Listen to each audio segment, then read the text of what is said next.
Welcome back to behind the stories. കുറേ നാളെ വീഡിയോസൊക്കെ ചെയ്തിട്ട് അതിനെക്കുറിച്ച് കൂടുതൽ കാര്യങ്ങളൊന്നും പറയുന്നില്ല. നമ്മൾ പലപ്പോഴും അങ്ങനെയാണ്. അപ്പോൾ നമ്മളിന്ന് സംസാരിക്കാൻ പോകുന്നത് നമ്മുടെ തമ്മിലിൽ കണ്ട പോലെ തന്നെ ഒരു വണ്ടീനെക്കുറിച്ചാണ് സംസാരിക്കാൻ പോകുന്നത്. ഇലക്ട്രിക് ഓട്ടോനെക്കുറിച്ച്, ഇലക്ട്രിക് വാഹനങ്ങളെക്കുറിച്ചും അല്ലെങ്കിൽ ഇലക്ട്രിക് ഓട്ടോകളെക്കുറിച്ചൊക്കെ അത്യാവശ്യം നമുക്ക് എല്ലാവർക്കും അറിയാം. കാരണം ചാർജ് ചെയ്ത് കഴിഞ്ഞാൽ നമുക്ക് വണ്ടി ഓടിക്കാം എന്നുള്ള കാര്യം അത്യാവശ്യം എല്ലാവർക്കും അറിയാവുന്ന കാര്യമാണ്. പക്ഷേ പലർക്കും അറിയാത്തൊരു കാര്യമാണ് നമ്മൾ ഈ വീഡിയോയിൽ ഷെയർ ചെയ്യാൻ പോകുന്നത്. അപ്പം ചിലപ്പോൾ ഈ വീഡിയോ തുടക്കം മുതൽ അവസാനം വരെ കണ്ടു കഴിഞ്ഞാൽ നിങ്ങൾക്ക് അതിൻ്റെ കാര്യങ്ങളൊക്കെ ഐഡിയാസും കാര്യങ്ങളൊക്കെ നിങ്ങൾക്ക് മനസ്സിലായെന്ന് വരും. അപ്പം പറ്റുന്നവർ തീർച്ചയായിട്ടും ഇത് മുഴുവൻ കാണാൻ ശ്രമിക്കുക.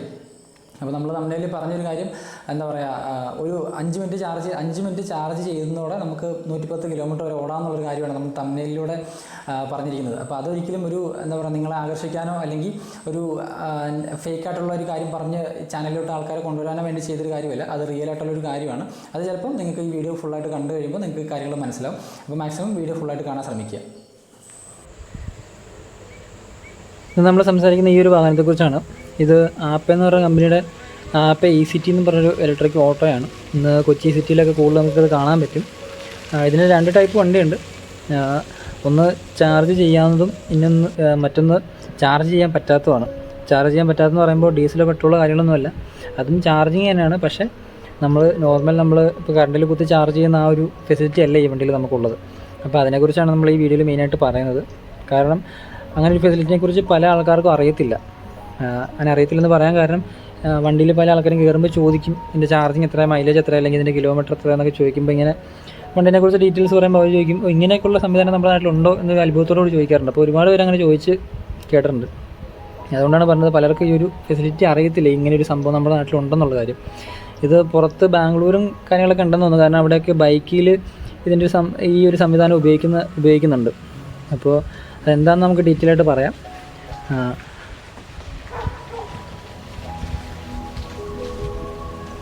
അപ്പോൾ അതിനെക്കുറിച്ച് ഇതിൻ്റെ ചാർജിങ്ങിനെ കുറിച്ച് നമ്മൾ പറയുമ്പോൾ, സാധാരണ നമുക്ക് അറിയാം, നോർമലി നമ്മൾ വണ്ടി ചെയ്യുന്നത്, ഇലക്ട്രിക് വണ്ടി നമ്മൾ ചാർജ് ചെയ്യുന്നത് കറണ്ടിൽ കുത്തിയാണ്. അത് നമുക്കിപ്പോൾ പബ്ലിക്കായിട്ടുള്ള സ്റ്റേഷൻസ് ഉണ്ട്, അല്ലെങ്കിൽ നമുക്ക് വീട്ടിൽ തന്നെ കുത്തി ചാർജ് ചെയ്യാം. പക്ഷേ ഈ ഒരു വണ്ടി എന്ന് പറയുമ്പോൾ അങ്ങനെയല്ല. ഇത് നമുക്ക് ഇതിൻ്റെ ചാർജ് ചെയ്യുമല്ലോ, ഇതിൻ്റെ ബാറ്ററി നമ്മൾ സ്വാപ്പ് ചെയ്യുകയാണ്. അതായത് ബാറ്ററി സ്വാപ്പിംഗ് എന്നാണ് ഇതിന് പറയുന്നത്. അതായത് ഇൻസ്റ്റൻ്റായിട്ട് നമ്മൾ ബാറ്ററി മാറ്റി വെക്കുകയാണ്. ഇപ്പോൾ നമുക്കറിയാം, ഒരു ഇലക്ട്രിക് വണ്ടി നമ്മൾ ഉപയോഗിക്കുമ്പോൾ അത് നമ്മൾ എന്താ പറയുക, ചാർജ് ലോ ആയി കഴിയുമ്പോൾ നമ്മളത് കൊണ്ട് കുത്തിയിട്ട് ഏകദേശം ഒരു 4 മണിക്കൂർ നമ്മൾ വെയിറ്റ് ചെയ്തെങ്കിലാണ് നമുക്ക് പിന്നെ യൂസ് ചെയ്യാൻ പറ്റുള്ളൂ. അത് ഫുൾ ചാർജാക്കി യൂസ് ചെയ്യാൻ പറ്റുള്ളൂ. പക്ഷേ ഈ ഒരു വണ്ടി എന്ന് പറയുമ്പോൾ നമുക്ക് ഏകദേശം 5 മിനിറ്റ് കൊണ്ട് നമുക്കത് ഫുൾ ചാർജ് ചെയ്യാൻ പറ്റും. ഫുൾ ചാർജ് ചെയ്ത് നമുക്ക് ഫുൾ ചാർജായിട്ട് എന്താ പറയുക, ഉപയോഗിക്കാൻ പറ്റും. ഇപ്പോൾ നമ്മൾ ഓടിക്കൊണ്ടിരിക്കുന്ന സമയത്താണെങ്കിൽ, ഇപ്പോൾ ഒരു ഉച്ചയൊക്കെ ആകുമ്പോൾ നമുക്ക് ഏകദേശം ചാർജ് ഒരു 80 അല്ലെങ്കിൽ ഒരു 80% കഴിഞ്ഞു, ബാക്കി ഒരു 20% അല്ലെങ്കിൽ 10% നമ്മുടെ വണ്ടിയിൽ ഉണ്ടെന്നുണ്ടെങ്കിൽ നമ്മളടുത്ത ചാർജ് സ്റ്റേഷൻ ചെന്ന് കഴിഞ്ഞാൽ നമുക്ക് ഇൻസ്റ്റൻ്റായിട്ട് അപ്പം തന്നെ നമുക്ക് ഈ സംഭവം ചാർജ് ചെയ്ത് ഉപയോഗിക്കാൻ പറ്റും. അതായത് 100%, ഒരു 5 മിനിറ്റ്, മാക്സിമം 5 മിനിറ്റ് പോലും നമുക്ക് വേണ്ട, എങ്കിലും 5 മിനിറ്റ് കൊണ്ട് നമുക്ക് ഈ സംഭവം ചാർജ് ചെയ്ത് രണ്ടാമത് നമ്മളെ ഫുൾ ചാർജ് ചെയ്ത് എങ്ങനെ ഉപയോഗിക്കുന്നു അതുപോലെ നമുക്ക് ഈ വണ്ടി ഉപയോഗിക്കാൻ പറ്റും. അതാണ് ഈ വണ്ടിയുടെ ഏറ്റവും വലിയൊരു പ്രത്യേകത. അപ്പോൾ നമുക്ക് മറ്റുള്ള വണ്ടികൾ നമുക്കറിയാം എന്ന് പറയുമ്പോൾ നമ്മൾ കുത്തിയിടണം. അപ്പോൾ കുത്തിയിട്ട് അതിന് എന്താ പറയുക, ചാർജ് ആവുന്നവരെ നമ്മൾ വെയിറ്റ് ചെയ്യണം. പിന്നെ അത് മാത്രമല്ല, നമ്മളൊരു ഇലക്ട്രിക് വണ്ടി മേടിക്കാൻ നമ്മുടെ ഏറ്റവും വലിയ ടെൻഷനാണ് അതിൻ്റെ ബാറ്ററി കംപ്ലൈൻറ്റ് ആകുക എന്നുള്ളത്. പക്ഷേ ഇതിൻ്റെ അകത്ത് നമുക്ക് ആ ഒരു പ്രശ്നമില്ല. കാരണം ഇതിൻ്റെ ബാറ്ററിയുടെ റെസ്പോൺസിബിലിറ്റി മൊത്തം ഈ ബാറ്ററിയുടെ കമ്പനിക്കാണ്. സൺ മൊബിലിറ്റി എന്ന് പറഞ്ഞ കമ്പനിയാണ് ഈ ബാറ്ററിയുടെ കാര്യങ്ങളൊക്കെ നോക്കുന്നത്. അപ്പോൾ അവർക്കാണ് ഇതിൻ്റെ ഫുൾ കാര്യങ്ങളും. അപ്പോൾ എന്തെങ്കിലും ഒരു കംപ്ലയിൻറ്റ് വന്നാൽ പോലും അവരാണ് ഈ ബാറ്ററിയുടെ കാര്യങ്ങളെല്ലാം നോക്കുന്നതും ചേഞ്ച് ചെയ്തതും കാര്യങ്ങളെല്ലാം. അപ്പോൾ നമുക്ക് ആ ഒരു കാര്യത്തിൽ ടെൻഷനില്ല. അപ്പോൾ നമ്മൾ വണ്ടി നോക്കുകയാണെങ്കിൽ നോർമലി വണ്ടീനെ പോലെയാണ്. പിന്നെ ഇതിന് ഗിയറും കാര്യങ്ങളൊന്നുമില്ല. പിന്നെ ആകെ ആക്സിലേറ്റർ, ബ്രേക്ക് നമുക്ക് എപ്പോഴും അപ്ലൈ ചെയ്യേണ്ട വരുന്നില്ല. ആക്സിലേറ്റർ നമ്മൾ കുറയ്ക്കുമ്പോൾ തന്നെ വണ്ടി സ്ലോ ആവുന്നുണ്ട്.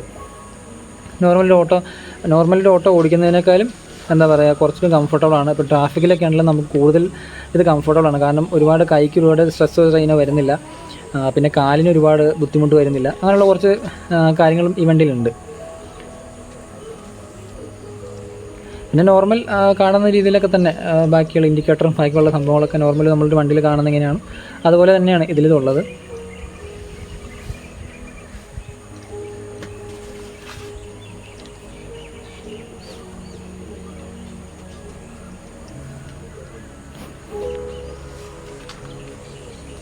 ഇതിൻ്റെ ബാറ്ററിയുടെ ഭാഗത്തോട്ട് വരുവാണെങ്കിൽ, ഇതിൻ്റെ ബാക്ക് സൈഡിലാണ് ഇതിൻ്റെ ബാറ്ററി ഇരിക്കുന്നത്. ഇതിൻ്റെ ബാറ്ററി എന്ന് പറഞ്ഞാൽ 3 ബാറ്ററിയാണ് അതിന് വരുന്നത്. 3 ബാറ്ററിയാണ് നമ്മളിപ്പോൾ സ്വാപ്പിംഗ് എന്ന് പറഞ്ഞാൽ, അതായത് 3 ബാറ്ററിയാണ് നമ്മൾ ചേഞ്ച് ചെയ്ത് വെക്കുന്നത്. ഇത് ഇൻസ്റ്റൻ്റായിട്ട് നമ്മൾ ചേഞ്ച് ചെയ്തത് 3 ബാറ്ററിയാണ്. കാര്യം 3 ബാറ്ററി എന്ന് പറയുമ്പോൾ ഒരു ബാറ്ററി എന്ന് പറയുമ്പോൾ അതിന് നല്ല വെയിറ്റ് ഉണ്ടാവും. അപ്പോൾ നമുക്ക് എടുക്കാനോ പോകാനൊന്നും പറ്റത്തില്ല. ഇപ്പോൾ 3 ബാറ്ററി എന്ന് പറയുമ്പോൾ അത്യാവശ്യം എന്താ പറയുക ഈക്വലായിട്ട് ഷെയർ ചെയ്തിട്ടുണ്ട്. അപ്പോൾ നമുക്ക് പെട്ടെന്ന് എടുത്ത് ഏകദേശം ഒരു 10-20 കിലോ ഉണ്ട് ഈ ബാറ്ററി. ഇതാണ് 3 സ്ലോട്ടിലാണ് ഈ ബാറ്ററി ഇരിക്കുന്നത്. അപ്പോൾ ഈ സ്ലോട്ട് തുറന്ന് കഴിയുമ്പോൾ നമുക്ക് അതിൻ്റെ കാണാൻ പറ്റും. ഇതാണ് എൻ്റെ 3 ബാറ്ററി. നിങ്ങൾ നേരത്തെ എവിടെയൊക്കെ കണ്ടിട്ടുണ്ടോ? കാരണം ഈ ബൈക്കിലൊക്കെ ഇത് യൂസ് ചെയ്യുന്നുണ്ടെന്ന് പല വീഡിയോസിലൊക്കെ കണ്ടിട്ടുണ്ട്. കാരണം ബൈക്കിൽ ഇൻസ്റ്റൻ്റായിട്ട് ബാറ്ററി മാറ്റി വെക്കുന്നൊരു സിസ്റ്റം ഉണ്ടെന്ന് കേട്ടിട്ടുണ്ട്. അപ്പം ചിലപ്പോൾ കേട്ടിട്ടുണ്ട്. ഇതാണ് നമ്മുടെ ബാറ്ററി സ്റ്റേഷൻ. അതായത് ഇവിടെയാണ് നമ്മൾ അതിൻ്റെ ബാറ്ററി ചേഞ്ച് ചെയ്യുന്നത്. പലരും ശ്രദ്ധിച്ചിട്ടുണ്ടാവാൻ ചാൻസ് ഇല്ല. പക്ഷേ ഇങ്ങനെ സംവിധാനം നമ്മുടെ കൊച്ചിയിലൊക്കെ ഇപ്പോൾ ഉണ്ട്. ഏകദേശം ഒരു 3-4 സ്ഥലത്ത് നമുക്കുണ്ട്. ഇപ്പോൾ നമ്മൾ ലൈറ്റോ താക്കോൽ ഓണാക്കുമ്പോൾ നമുക്ക് കാണാൻ പറ്റും 2% മീൻസ് 2 കട്ടയാണ് നമ്മുടെ ഫ്യുവൽ ബാക്കിയുള്ളത്.